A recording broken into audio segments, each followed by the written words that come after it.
မင်္ဂလာပါကီတူစာဆက်မှာကြိုဆိုပါရစေအခုပြောမှာတော့ VN video editor ကို download installation နဲ့ introduction ကိုပြောသွားမှာဖြစ်ပါတယ်အရင်ဦးဆုံးဖုန်းမှာရှိတဲ့ Google ရဲ့ Android Google Play Store မှာဆိုလို့ရှိရင်ဝင်ပြီးလို့ရှိရင် VN video editor လို့ရိုက်ထည့်ပြီးတော့ install လုပ်ရပါမယ်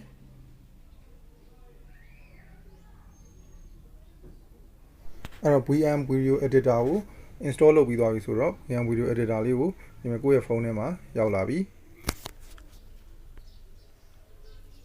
အဲ့တော့VN video editor မှာသွားပြီးတော့ click လိုက်လိုက်တာနဲ့သူ့အထဲကိုရောက်သွားမယ်အဲ့တော့ VN ကတော့ဒါ Vlog now သူက free version လည်းရှိတယ်လို့မျိုး premium version လည်းရှိတယ် premium ဆိုရင်တော့ပို့ပြီးတော့ feature တွေတော်တော်များများသုံးလို့ရတယ်ဒါပေမဲ့ free version မှာလည်းတော်တော်များများသုံးလို့ရပြီးတော့သူက watermark လည်းလုံးဝမပါဘူးเนาะဒီ TikTok တွေဒီ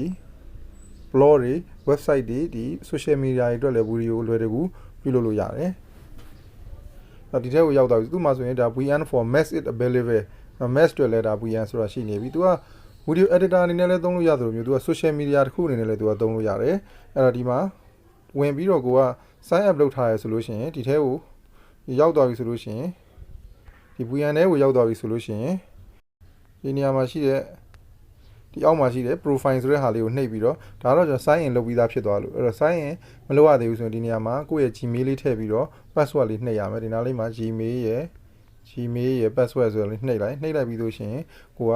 sign up လုပ်ထားလိုက်လို့ရှိရင်နောက်ခေါက်တွေကြလို့ရှိရင်ဒါ sign in ဝင်ထားလိုက်လို့ရှိရင်ဒီတိုင်းလေးပေါ်လာမယ်ဒါကိုယ့်ရဲ့ profile picture နဲ့ဒီမှာ following follower head နော် head react မှာဆိုရင် Facebook လိုပဲ live react လိုပဲ head react ရှိတယ် follower ဘယ်လောက်ရှိတယ်ကိုတင်တဲ့ကိုယ့်ရဲ့ video တွေကိုယ့်ရဲ့ story တွေတင်လို့ရတယ်ကိုက video တွေတခြားရိုက်ပြီး edit လုပ်ပြီးတော့ကိုယ့်ရဲ့ဟာတွေကိုကောင်းတယ်ဆိုလို့ရှိရင်တို့ကကိုယ်မှာ follower တွေတိုးလာမယ်ဒီ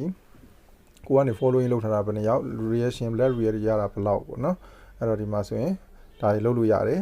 ပြီးလို့ရှိရင်သူကခါလေး challenge နေလည်းရှိတယ် challenge နေမှာကိုကအနိုင်ရအောင်လုပ်ရင်လည်းဒါစုတွေရတာလည်းရှိတယ်ဒါကတော့ဒါ social media အနေနဲ့လည်းသူကဝင်ကြည့်လို့ရတယ်အဲ့တော့ဒီထဲမှာတရားလေးကိုနှိပ်ကြည့်လိုက်တရားလေးကိုနှိပ်ကြည့်လိုက်ဒါဆိုရင် feature ဆိုတာလေးကိုနှိပ်ကြည့်လိုက်အဲ့တော့ internet ဖွင့်ရမယ် sorry internet လို့ဖွင့်လိုက်မယ်အဲ့ဒီဘက်ညာဘက်အောက်ဘက်ညာဘက်တောင်ဆုံးကဒါကိုယ့်ရဲ့ profile ဒါ profile မဝင်ရသေးဘူးဆိုရင် Gmail နဲ့ sign up လုပ် password လေးရှစ်လုံးပေးထားလိုက် password ကိုသေချာမှတ်ထားလိုက်ဝင်ထားပြီးရင်ဒါ log out မလုပ်ဘူးဆိုရင်ဒါတောက်လျှောက်ဒီတိုင်းလေးနဲ့တွေ့ရလိမ့်မယ်အဲ့ပြီးရင်ဒီဘက်ကလူပုံလေးရဲ့ profile ရဲ့ဘေးရဲ့ဘယ်ဘက်ကဒီတန်လိုက်မြောင်ပုံလေးကိုဒါလေးကိုနှိပ်လိုက်လို့ရှိရင်ဒီမှာဘာတွေတွေ့မလဲဆိုရင် feature ရဲ့ tutorial ဆိုပြီးတော့တွေ့လိမ့်မယ် feature မှာဆိုဒါသူများတွေတင်ထားတဲ့ဟာတွေကို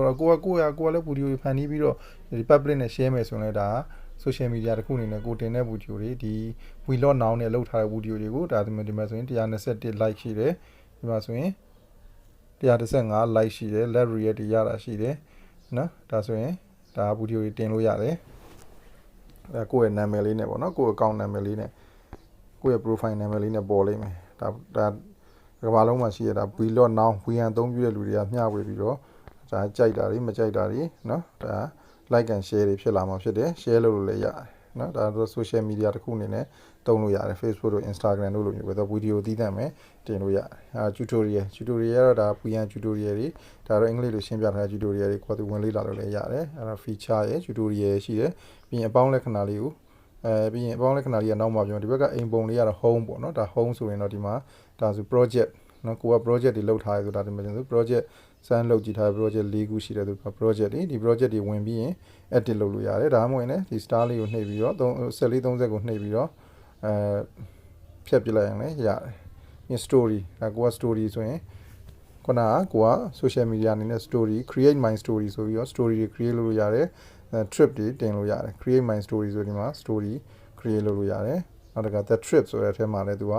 scene on the road ဒါဒီမှာဆိုရင် people on the road scene on the road တို့နဲ့ပတ်သက်တဲ့ဒီ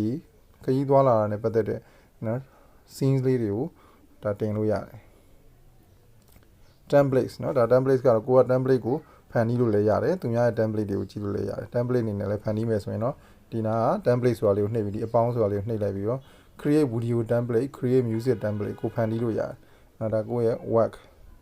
ဒါတော့ကိုလောက်ထားတဲ့ဟာဒါကျွန်တော် export လုပ်ထားတဲ့ video လေးဒါအရင်လောက်ထားပြီးတဲ့ဟာအဲ့တော့ဒါက home ကိုသွားမယ်ဆိုရင်အဲ့ဒါကြီးကြည့်လို့ရတယ်ဒီ home မှာလည်း tutorial တွေရှိတယ် template တွေရှိတယ်ဒါတော့သူများတွေရဲ့ template တွေဒီမှာတွေ့ရလိမ့်မယ်ဒါ ဒါသူများလောက်ထားတဲ့ video template တွေတွေ့ရလိမ့်မယ်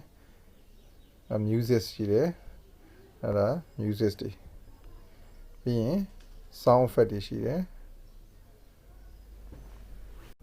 အဲ့တော့ video ဖန်တီးမယ်ဆိုရင်အလဲအပေါင်းလက္ခဏာလေးကိုနှိပ်လိုက်ရင်နှိပ်ပြီးတော့ဒီမှာ new project အောက်မှာ story ရဲ့ template ရဲ့ဆိုရရှိတယ် story ဆိုတာတော့ဒါ story ဖန်တီးပြီးတော့ VN မှာ social media နဲ့တင်လို့ရတယ်နောက် template တွေတင်လို့ရတယ်ဒါ project အောက်ကလုတ်ထားပြီးတော့ project တွေဝင်ကြည့်ပြီးတော့